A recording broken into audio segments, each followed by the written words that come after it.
Alright? Your flaming hot, your scorching hot takes on rollerblading and everything that's going on in the industry at the moment. So I asked my YouTube, Instagram and Patreon followers to let me know what their hot take was, and like some of them are pretty deep, Mariana Trench deep, and then some of them not so much, very surface level, but appreciate them all, so let's get into them. Inline and quad community should stay in their own lane. Crikey! Doors blown straight off the hinges, going in there, goggles only half on your head, tie still on from work, diving straight into the firelight, entering the lion's cage in a bacon tuxedo. This is how we're kicking this off. I think sometimes it will be mutually beneficial for the two communities to cross streams, so to speak. And you know, formats like a jam or like weekly meetups, those kind of things definitely work. Like, they're fun, feels natural, builds up a bit of a community. So let's not double bolt the door shut quite yet. There's definitely similarities between the two, but also definitely differences between the two as well. Even within roller skating, there seems to be a lot of division and difference in agenda and what people want from it. But I think, like, if you put a competition on with both, just don't play naive to the differences, because that's then when you're going to get issues. If you acknowledge them, like, and recognise them, then I reckon you can iron it out. Any old iron, any old iron, any old iron, and make things a lot smoother, and it'll all be like hunky-dory. I don't think there's too much to be worried about. The majority of the time, events are going to be done separately anyway, as like we both have different things going on. And has anything like catastrophic really come out of doing things together so far? A little bit of drama at the Blading Cup, which we're definitely going to get past. If quads are there, sound. If not, sound also. Like, get in your lane, man, stick to your lane. It does remind me of a quote from one of the videos a while ago though. Quads are king, blades are whack. The Barbie film will do more to promote rollerblading than anything from the last 20 years. Yeah, a Warner Brothers production starring Margot Robbie, Ryan Gosling, Will Ferrell and a ruck of other people might well just do more for rollerblading exposure than any single event in the last 20 years. I reckon Warner Brothers have more marketing potential and power than anything in rollerblading, even if we combined all the last 20 years together into one. Yeah, I totally agree with you. Like, of course, man. Why do you think brands like pay so much money for like product placement in films and stuff like that? It's like people only do things because they get paid. Because it works, like. It's absolutely soundo's promotion. Could have been any film. Slightly amusing that it's Barbie. But like, are you suggesting that like rollerblading has dropped the ball here by not like making this movie ourselves or something? Or that we could have achieved the same level of promotion like off our own backs? I think that might be a little bit of a push when like pros aren't even getting paid a proper wage. Got another question though, like, do you think Barbie, and we're talking specifically about aggressive skates here, do you think Barbie is going to get more people on aggressive skates than say having aggressive skates appear in magazines like Vogue, in lists of things to buy, NY Mag, Complex News, rappers wearing them? Do you think maybe we might actually get more sales that way than through a Barbie movie? I mean, like, do Barbie fans have like a propensity to take up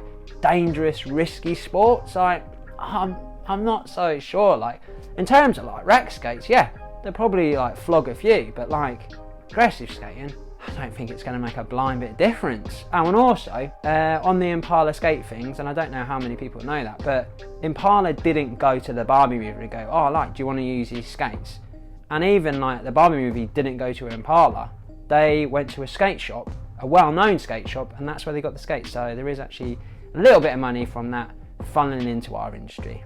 If you like these videos and you want to support me, there's Patreon, there's PayPal donation, you get exclusive videos, all that kind of good stuff, and you can buy merch as well. And honestly, like, it really does help me out to keep this thing going. Cheers. Small people make better bladers.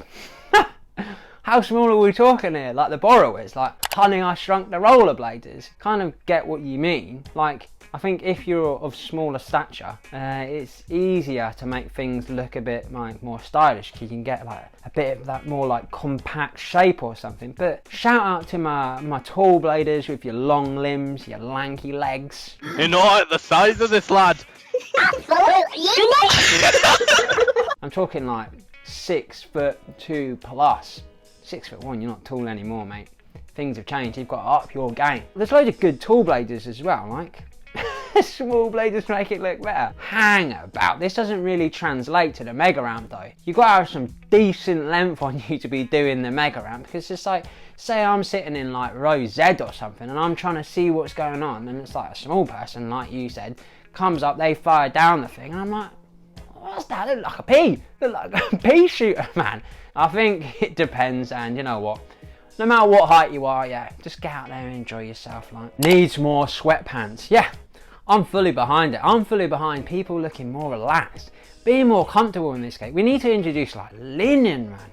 Get some more linen shirts on the go, linen shorts, skating in. Oh my goodness. Feel that breeze, feel the ventilation. Keep yourself cool, keep yourself calm, collected. You look incredible.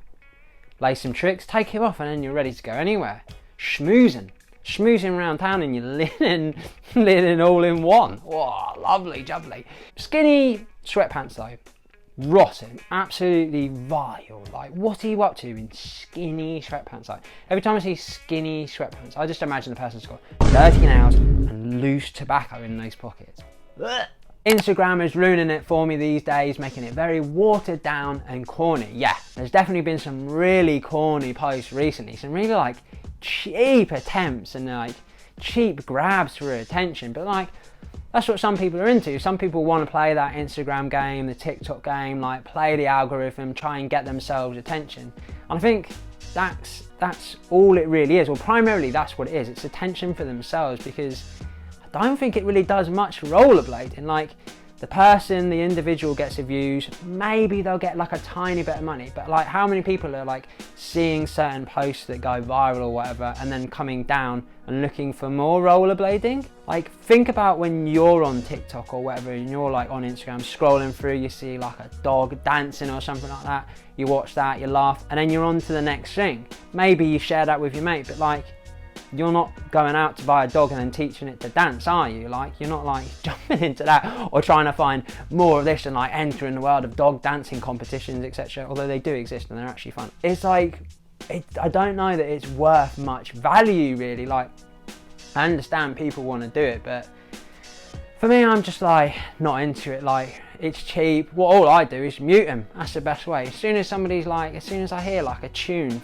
too many times and then I hear somebody using it, I'm like, mute, you're gone, mute. Like, I put far more value into like longer term projects, like things that feel authentic and like actually show you what rollerblading's like, rather than this kind of like jokey thing which is only going to last for like a couple of seconds, or like, oh, here's the trend for this week, this is what we're into, and you're just competing with so many people. It seems like a lot of effort for like something you constantly have to be on, and it's not really going to bring rollerblading as a whole that much value. But yeah, serve some sort of purpose. But yeah, my thing would be to just like mute them, man, and just like follow the people that you're into. Wizard skating and Danny Beard trinkets.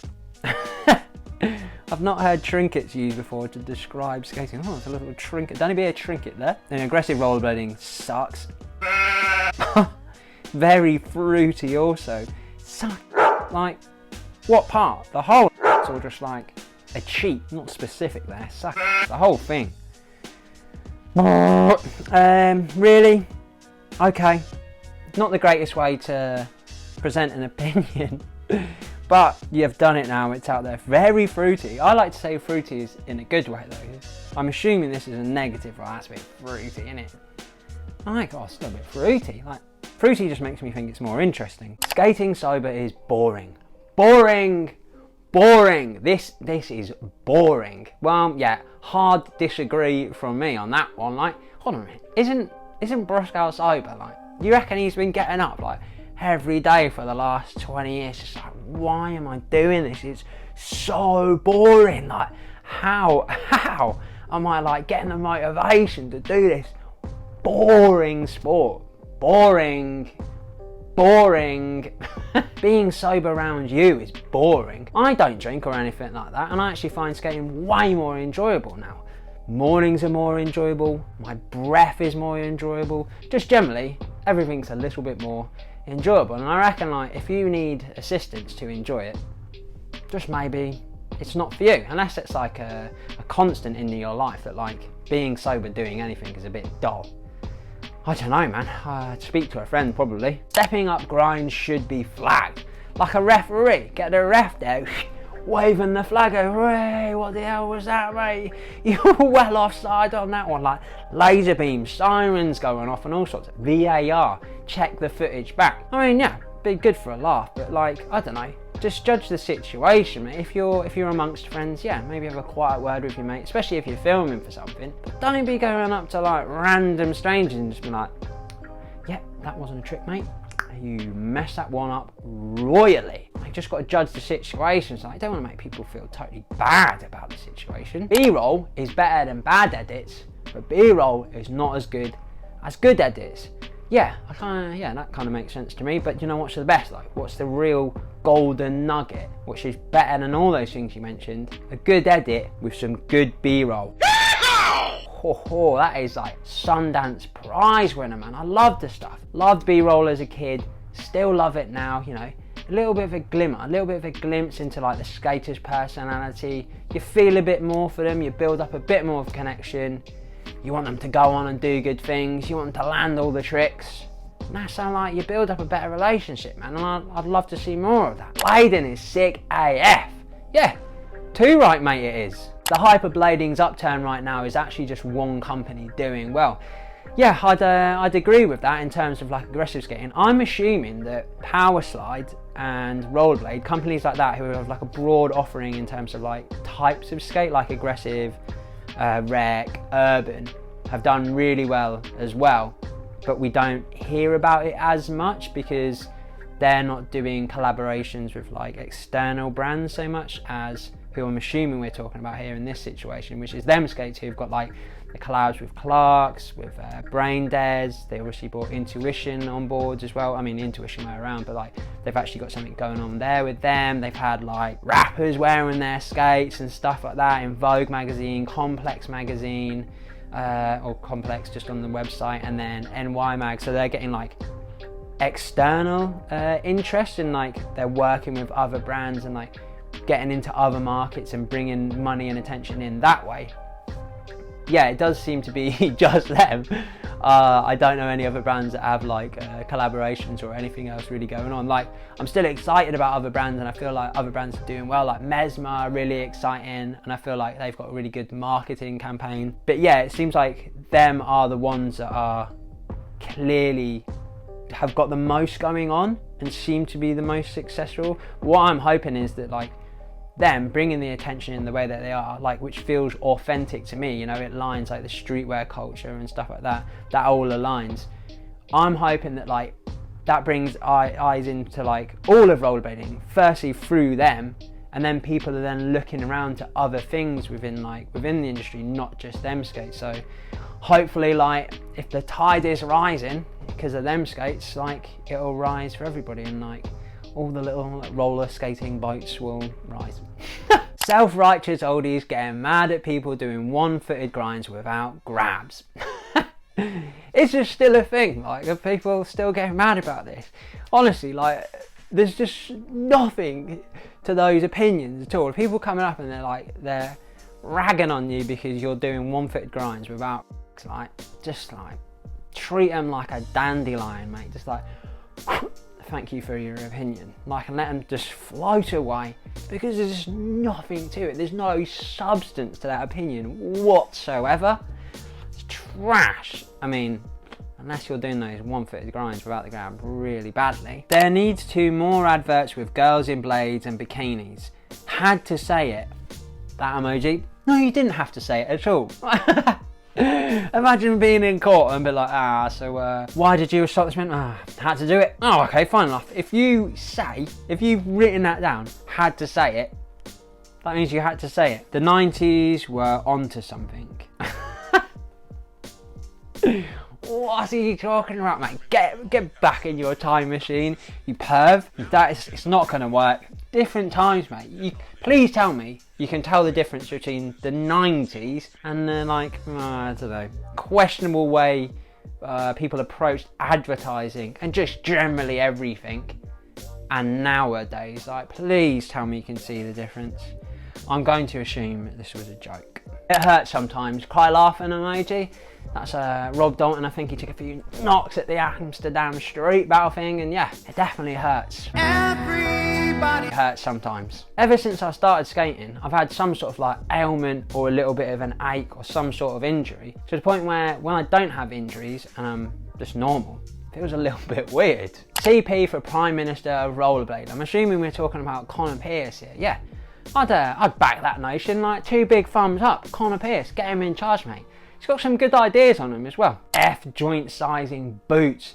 We need to be getting some of that Barbie and Ken style money, making boots in all the different shoe sizes. But I know that's a bit of a push with the industry. Like, you know, I don't think most brands are even in a position to be ordering like massive amounts of stock to then bring the prices down on that.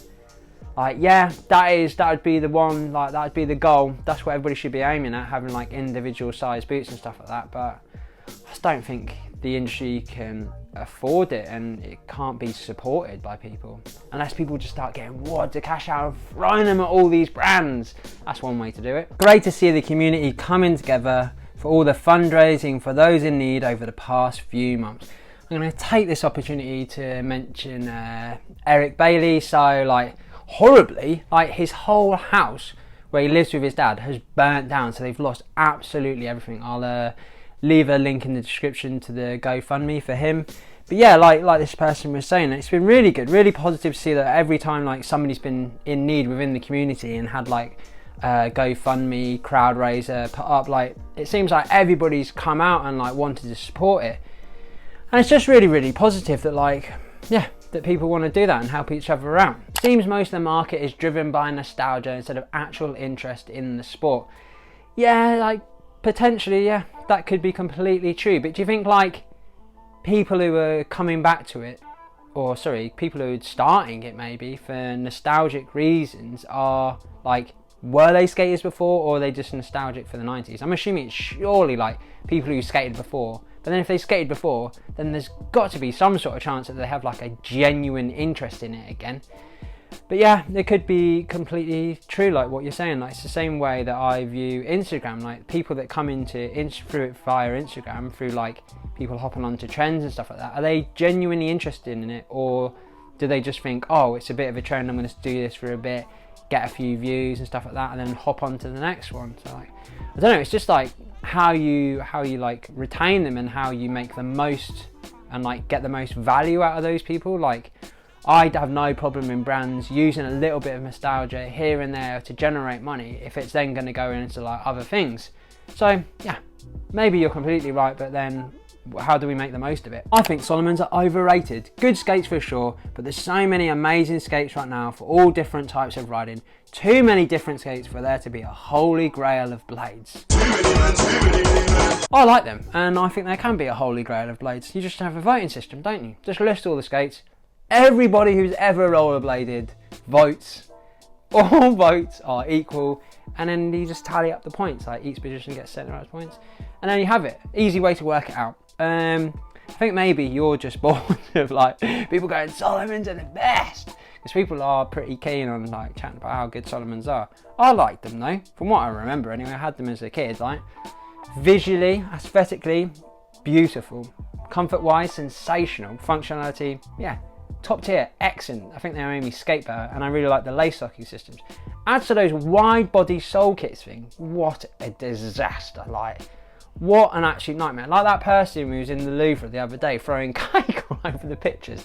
That's the same thing, mate. Oh, cake on the Mona Lisa's face. That's what the wide body was. But yeah, I like the Salomons, yeah. If you don't like them and you think they're overrated, hey, they don't even do them anymore, so you're in luck. And like you say, there's loads of amazing skates. Less pants, More Shants, yeah man, show a little bit of shin, cheeky little flash of shin while you're skating around. Get the pulses racing, get the temperatures rising man, cruising around. And you'll be really well ventilated as well, a little bit of airflow going through there, keep you cool, keep you calm. Also, if you've got some nice socks, you could wear the socks under there, like show them off a little bit. And if you don't know what a shant is, so it's like too long to be considered a short, but too short to be considered a trouser, somewhere in between, like, you know, like maybe halfway down the shin, maybe a little bit more.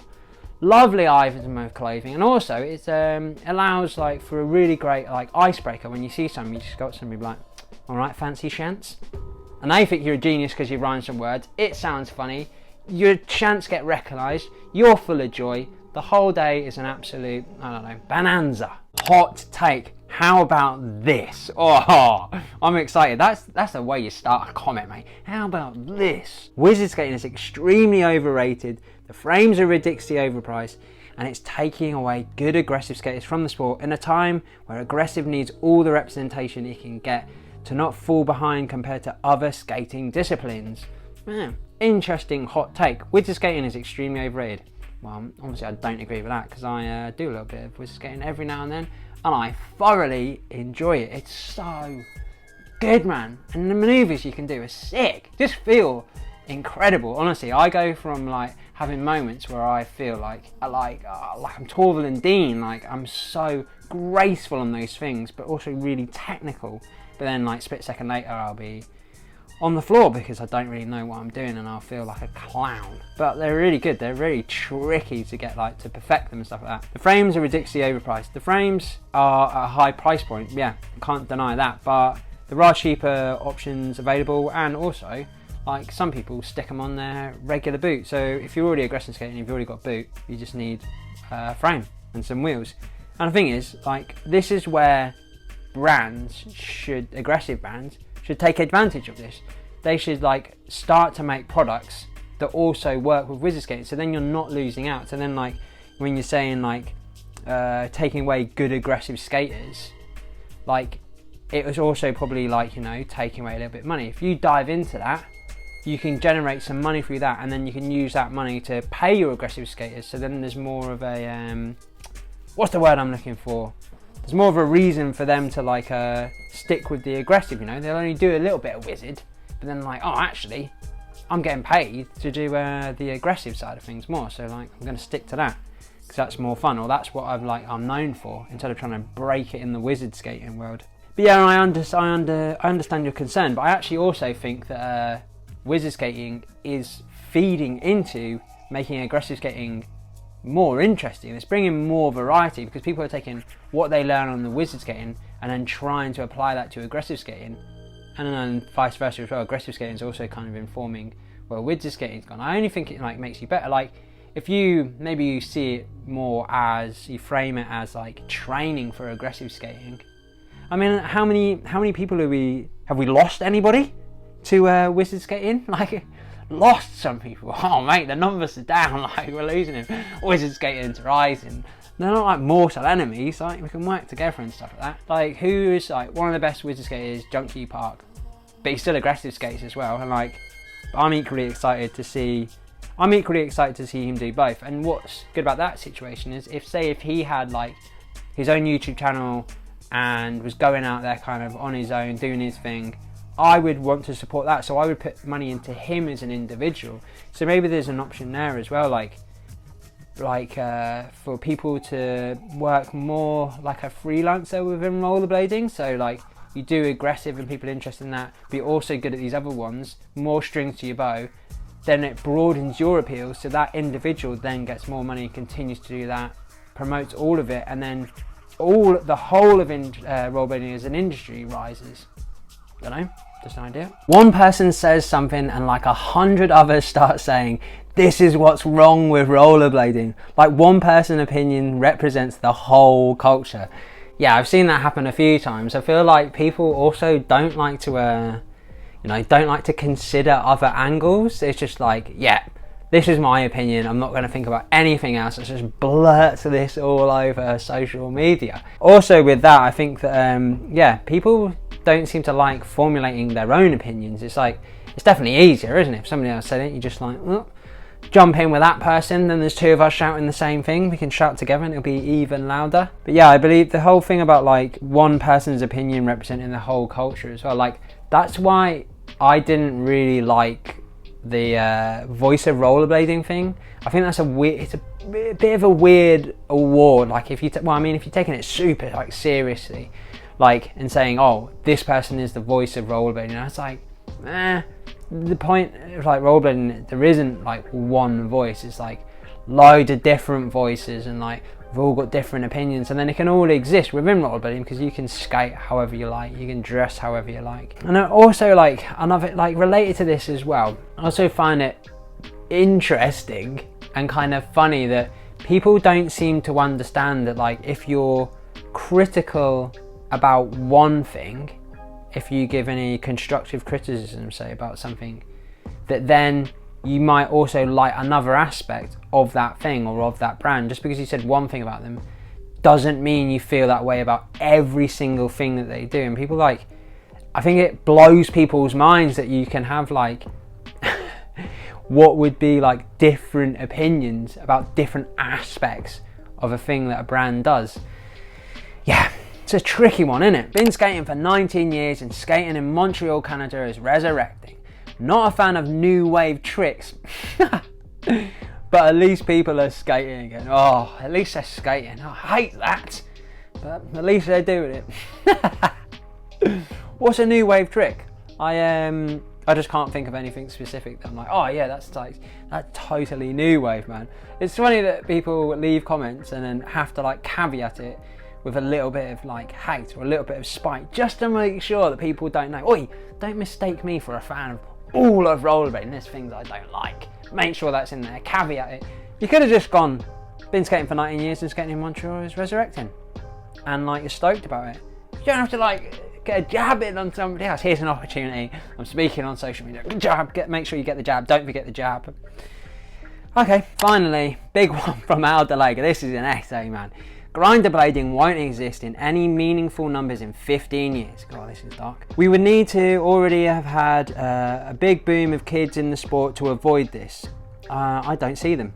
Sure, there's a few hundred kids worldwide blading right now, but they're not enough. There's definitely more than a few hundred, that's for sure. So that's like an underestimation. But if you're going to make a point, underestimate some numbers. That's definitely a way to do it. I'm not saying it's like massively more, but there's definitely more than a few hundred. You can point to Korea or South American kids all you want. Also Japan and Europe has plenty, but we'll just skip over that as well. But the truth is, everybody wanna know how close me and Snoop is. This is an opinion, by the way, not the truth, as is mine. Mine would be an opinion as well, but I've seen a few people say things like this. The truth is, it's not truth, that's not a fact. It's just that their presence on social media is simply way out of proportion to their actual numbers. Maybe I'm misunderstanding this, but their presence on social media, if you have a social media presence, that's good. So then you would then use that presence to draw people in to then increase the numbers of people skating. What do you mean, like their presence? Are you just trying to say that like we're seeing certain ones a lot more than what we think there are actual numbers skating? Is that what you mean? Like, I'm not like, I definitely don't overestimate how many skaters there are in Korea and coming through Kev. Like, I've seen pictures and I've seen the certain kids that appear regularly. So I don't know. For Grinderblading to survive, we need to have half of each scene's population be kids right now, and it's just not even close. Oh, right, okay, I'm struggling to understand that. You mean like every scene, like you mean like every place in the world, each one would have like half of it be kids? Yeah, maybe. I don't know really how to like contest with that one. I'm being like devil's advocate slightly here, just to like, you know, get a bit of discussion going. Or maybe you will point to the grow your own trend. Dads getting their kids into it, again, massively overrepresented. How many of these kids are still going to be into the dorky sport their dads foisted on them past puberty? Did you want anything to do with your parents' hobbies after you reached adolescence? I am the wrong person to ask, because I absolutely love surfing still, and my dad introduced that to me when I was about 4 or 5, and I'm going back to Jersey soon, and I'm hopefully going to be surfing with him, and he's like 70 years old, so I absolutely love that. So I'm not the best person to ask in that, but I know that's just my experience, absolutely not everybody's, and I get your point there. But I don't think a massive amount of people will get into skating through their parents, but I do think some people will, and I think it's like kind of legit thing. To be clear, I'm speaking of people actually skating, not people who are fans of skating, which is all the current population will be in 15 years. Well, that simply isn't true, because there's people who are skating in their 40s now, there's people who are skating in their 30s now, there's kids who are 15 and skating, so 15 years time they'll be 30, so they'll have another 10 years still, effectively. But I mean, maybe, yeah, I get what you mean. But also, to that point, how many people watch football and don't play football? How many people are fans of it? What I would say in that situation, if you feel like that's going to be the outcome in 15 years time, you then start developing a market where people who are just fans of something can still support it. So you put on events, you create YouTube channels, social media, and you have paid content, so people, like, if you're fans of it, they will pay to see it. And so then you generate money from people who are fans rather than people who participate in it, which is a big thing that I think happens in skateboarding, actually, is that there's a lot of people who are fans of it but don't actually do it that much, but will buy into that lifestyle, so into that culture. So then you try and create a culture to then capture those kind of people who are just fans of it. Even if every dad blader out there continues buying 3 new setups a year that will barely or never get used, that's funny, and this props up business end of skating, where does the actual culture and progression of skating come from? Not trying to be all doom and gloom. Oh, it sounds like that, Al, man. It sounds like you're really trying to rain on my parade here, trying to put me, like, trying to upset me. Just being a realist. Well, your version of what a realist is, your assumed take on what will happen in being a realist. Grinderblading will soon be gone.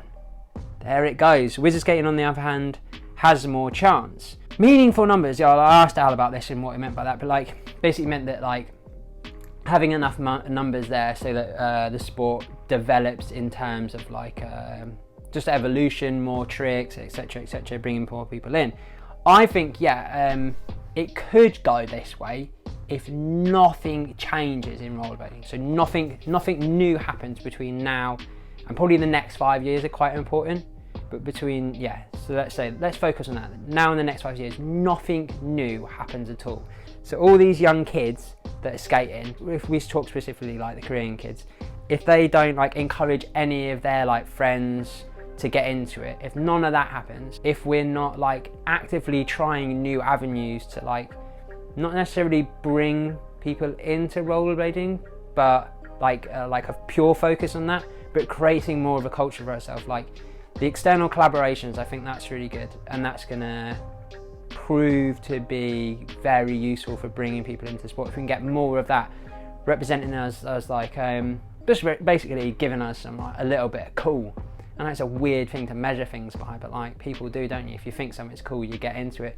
Also, one of the things that I think is really important is developing more of a presence on YouTube, and there's just nowhere near enough good quality YouTube content, or even just like doing different things and a variety of content. I've got ideas that I want to do, and by no means does that make me like, am I trying to say that I'm gonna save it, I'm gonna save rollerblading? No way.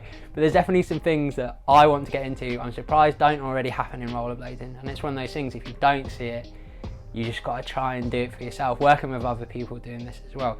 I think that's going to be one of the ways that because it's totally underutilized, completely underutilized. Like, there's been a few comments on my videos of people who don't even skate.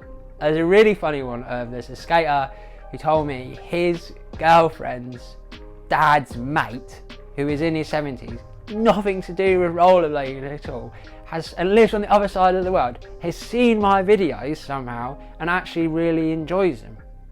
And it's funny, like the great thing about YouTube is you're getting money externally, so like when there's advertising on there and stuff like that, that's coming from external brands and they're paying it into like Google, and then you get that money. So it's not even at that point, I don't even have to rely on getting money from within the industry. It comes from externally. So if you go for that avenue, if we build like more YouTube content, it's like more content with like personality in there, not just like what you think like a rollerblader wants to see. Like a hardened rollerblader who's been doing it for however many years is like, I just want to see like the really good trick stuff. Like give a little bit more. Talking about B-roll before, like how important or how much I used to value that. An extension of B-roll, like show a bit more of your personality, like allow people to like you, to like the person for who they are, not just like the thing that they're doing. Like I watch plenty of other like sports that I'm not gonna do because of the people, and just like maybe the sport even interests me as well, but I keep going back for the personality and what they're showing. Like I'm not going back because I need to see like the latest parkour flip or anything like that as an example. I go back because they've created like, there feels like there's more of like a relationship there kind of thing. That's what we need in rollerblading, and I think if we can do that in the next 5 years, then you build up another avenue for like not only people coming in, but people to support themselves through rollerblading. Like honestly, like pro skaters, anybody with any kind of talent on rollerblades should be thinking about like going into YouTube and doing something there and getting past this like reservation of like, or getting over like the ego that, you know, you might look a bit silly or feeling like you're really vulnerable. Just gotta get out there and do it, man, and like find a way that's comfortable for you to do it. And yeah, I'm gonna end on that note, and that's all your steaming hot takes on what's going on in the industry right now. What are your thoughts about what people are saying? Is the future doomed, man? Might well be if we're going by how the lake. Oh man, thank you so much to all my patrons. You really do help me to keep this thing going. Here's another video you can watch, like, comment, subscribe, all that kind of good stuff. It really does help me out, and see you again soon, I reckon. Spotty Dog.